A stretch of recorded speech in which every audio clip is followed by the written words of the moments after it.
Hi hello welcome back to ఈ తరం కథలు. ప్లీజ్ ముందుగా వీడియోకి ఒక చిన్న లైక్ చేయండి. లైక్తో పాటు హైప్ ఇవ్వండి. ఈరోజు కథ నువ్వే నా శ్వాస ఎపిసోడ్ నెంబర్ 89. కథను రచించిన వారు అనురాధ గారు, వాయిస్ ఓవర్ శ్వేత. ఇక లేట్ చేయకుండా కథలోకి వెళ్ళిపోదాం. ఆ రాత్రంతా సునీత మెలుకొని ఉంది. ఆమెకు అంజలి మాయం అవ్వడం కంగారు పుట్టిస్తుంది.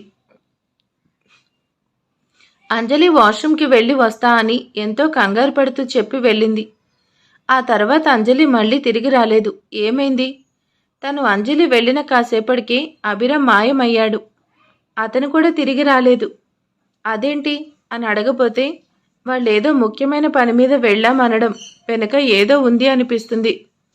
పార్టీలో ఏదో జరిగిందని ఎంతో కంగారు పడుతూ హాల్లో అటు ఇటు తిరుగుతూ ఉంది ఆమె కంగారు వినోద్ గారు గమనిస్తూనే ఉన్నారు. ఆయనకి కూడా కంగారుగా ఉంది. ఏం జరుగుతుందో అర్థం కాలేదు అక్కడి వాళ్ళకి. అంతా ఇంటికి వచ్చాక 2-3 సార్లు అభిరామ్కి అలాగే అంజలికి కాల్ చేసినా ఇద్దరూ ఫోన్ లిఫ్ట్ చేయలేదు. అందుకే అక్కడి వాళ్లలో కాస్త కంగారు కలుగుతూ ఉంది.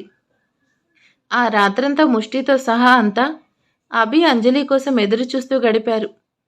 తెలతెల వారుతుండగా అంజలి నార్మల్ అయ్యి స్పృహలోకి వచ్చింది. ఆమె కళ్ళు తెరిచి చూస్తే అక్కడ దృశ్యం చాలా విచిత్రంగా అనిపించింది ఆమెకు. అభిరామ్ అంజలిని ఎంతో గాఢంగా హత్తుకొని నిద్రపోతున్నాడు. అంజలి అభిరామ్ని చూసి మొదట చిన్నగా నవ్వుకుంది. ఆమె కాస్త నీరసంగా ఉంది.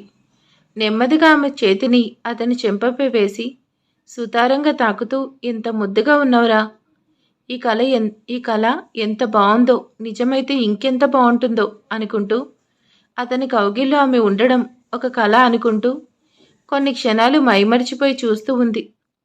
అలా నెమ్మదిగా అంజలి పూర్తి స్పృహలోకి వచ్చింది. ఆమె చేతికి అభిరామ్ గెడ్డం కాస్త రఫ్గా తగిలింది. ఆ స్పర్శ ఆమెకు తెలిసింది. అంజలి కళ్ళు పెద్దవి చేసుకొని చూసింది. ఆమె పూర్తిగా అతని కౌగిల్లో ఉంది. అలాగే అభిరామ్ చెయ్యి అంజలి నడుం చుట్టూ చుట్టుకొని ఉంది.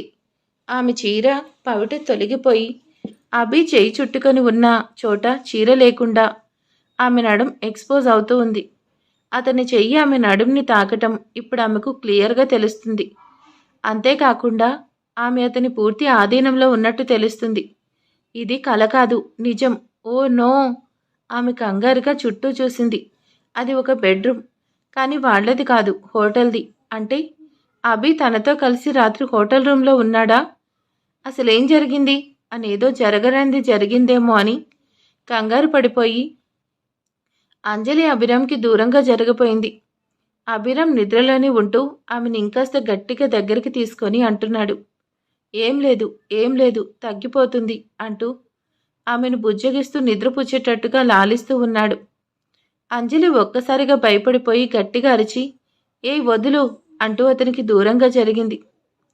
ఆమె అరుపుకి అభిరామ్కి తెలివి వచ్చి ఉలిక్కిపడి కళ్ళు తెరిచి చూశాడు. అంజలి బెడ్పై కూర్చొని ఓ నో అని అరుస్తూ అడుగుతుంది, అభి ఇక్కడేం జరుగుతుంది? నువ్వెందుకు నన్ను పట్టుకొని నిద్రపోతున్నావు? నా చీర చిరిగిపోయింది. ఎందుకు నువ్వేం చేశావు? ఏదో జరిగింది, నాకు తెలియడం లేదు అని గొడవ చేస్తూ అరుస్తుంది. అభిరామ్ అంజలి నుండి ఆ ప్రశ్నలు ఎక్స్పెక్ట్ చేయలేదు. అందుకే అతను షాక్ అయ్యాడు. ఒకంత ఆశ్చర్యంతో చూస్తూ కంగారు పడిపోయి, అదేంటి అలా అంటున్నావు? నీకు తెలీదా ఇక్కడ ఏం జరిగిందో అని భయపడుతూ అడిగాడు. అంజలి మరింత గట్టిగా అరుస్తూ, నోర్ముయ్, తిక్కగా మాట్లాడకు, నాకు భయంగా ఉంది. అసలు రాత్రి ఇక్కడ ఏం జరిగింది? నేనెందుకు ఇక్కడున్నాను? చెప్పలేదంటే చంపేస్తా, చెప్తున్నా. అసలు నువ్వు నా కళ్ళ ముందు ఉండకు, తక్షణమే బయటికి వెళ్ళు అంటూ అక్కడ ఉన్న వస్తువులు విసిరి కొడుతూ అరుస్తుందామె. అభి వాటి నుంచి తప్పించుకుంటూ, ఏ తింగరి, చెప్పేది వినవే, అసలేం జరిగిందో చెప్తాను, ఆగవే అంటూ ఉన్నాడు.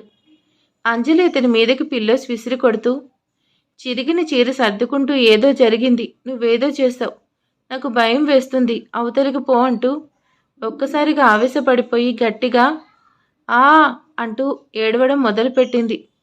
అభిరామ్ భయపడుతూ ద్వారం వరకు పరుగు తీసి ఆమె నెమ్మది అవ్వడం, అలాగే భయంతో ఏడవడం చూసి తట్టుకోలేక మెల్లిగా ఆమె దగ్గరికి వచ్చి నచ్చ చెప్తూ, హే అంజలి, ప్లీజ్ ఏడవకు, నువ్వు అనుకున్నది ఏం కాదు, ఇక్కడ ఎటువంటి పొరపాటు జరగలేదు, ప్లీజ్ ఏడవకు, నేను చెప్పేది ఒక్కసారి విను.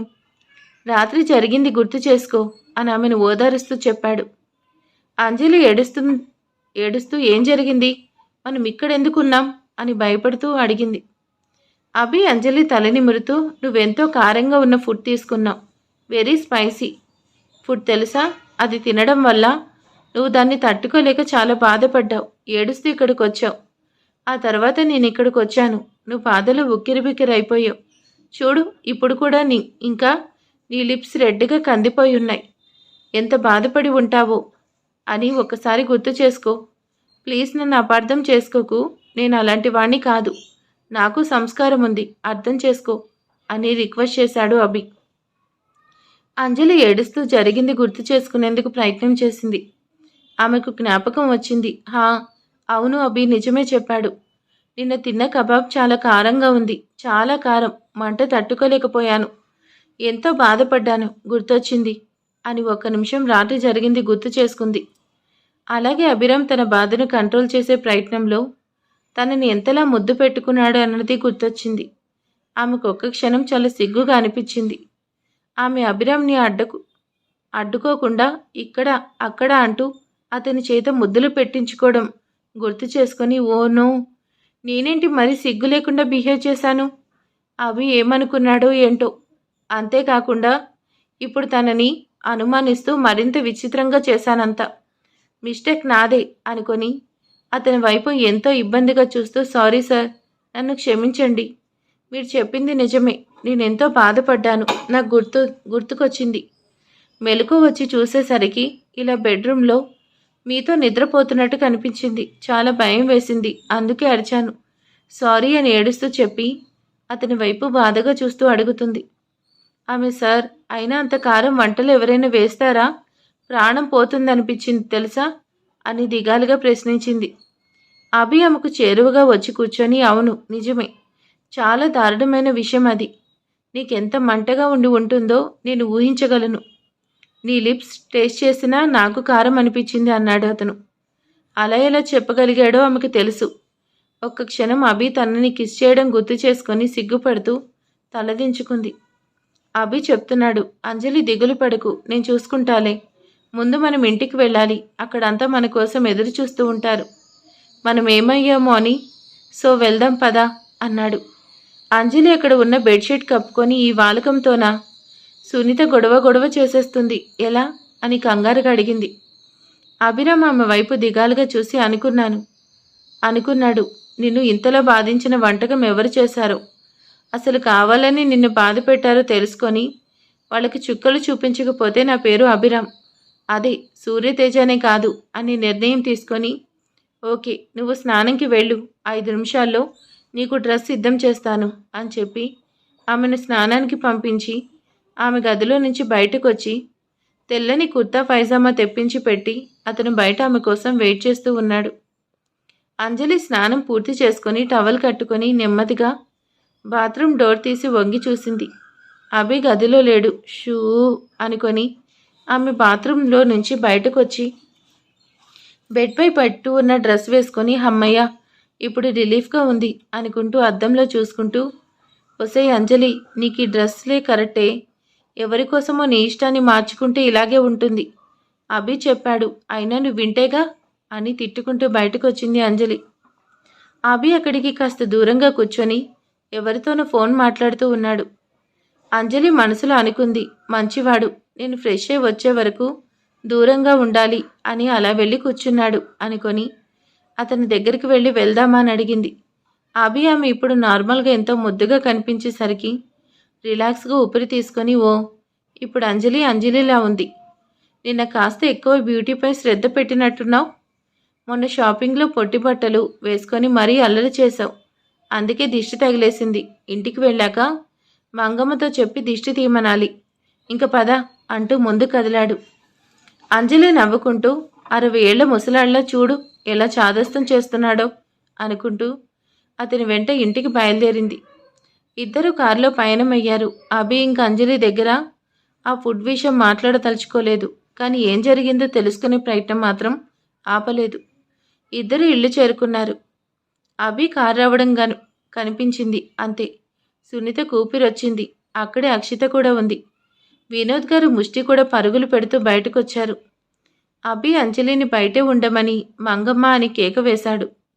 ఆమె కంగారుగా బయటికి చిన్నబాబు అంటూ వచ్చింది.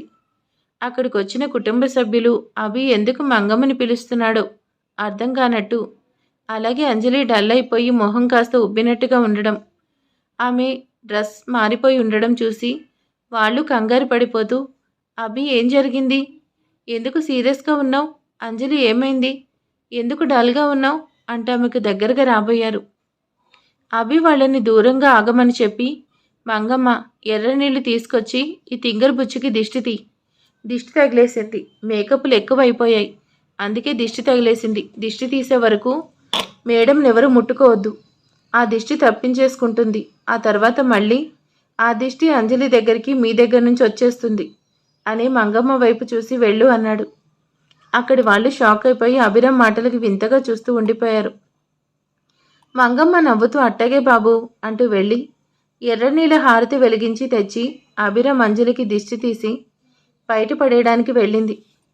అంజలిని తీసుకుని అభి లోపలికొచ్చి కూర్చున్నాడు. అంజలి సైలెంట్గా కూర్చొనుంది. సునీత అక్షిత అంజలి పక్కన కూర్చుని ఏం జరిగింది, త్వరగా చెప్పండి, మాకు కంగారుగా ఉంది అని అడిగారు. అభి జరిగింది చెప్పాడు. అంజలిని తను కిస్ చేసిన విషయం తప్ప అన్నీ చెప్పాడు.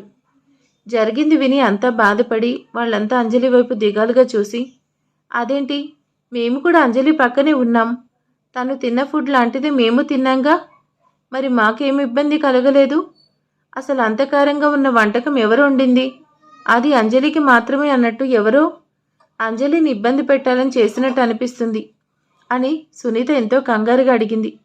అక్షిత కూడా అవును నిజమే, అంజలి ఒక కబాబ్ తిని వెంటనే అక్కడి నుంచి లేచి వెళ్ళిపోయింది, నేను చూశాను, అంటే ఆ కబాబ్లోనే ఎవరో కారం ఎక్కువగా కలిపి ఉండొచ్చు అని ఆమె సందేహం వ్యక్తం చేసింది. అభి ఒక్కసారిగా అక్షిత వైపు చూశాడు. అతనికి అర్థమైంది. కానీ బయటపడకుండా సరే ఇంక వదిలేయండి, నేను చూసుకుంటాను, మీరు టెన్షన్ అవ్వద్దు అని చెప్పి, అంజలి వెళ్ళు, రెస్ట్ తీసుకో నీ రూమ్కి, మంగమ్మ చల్లటి జ్యూస్ తెచ్చి ఇస్తుంది సరేనా, ఏం కంగారు లేదు, ఆఫీస్లో వర్క్ విచిత్రం ఉందిగా, తను చూసుకుంటుందిలే, నీకు ఏ టెన్షన్ అవసరం లేదు అని చెప్పాడు. అంతే.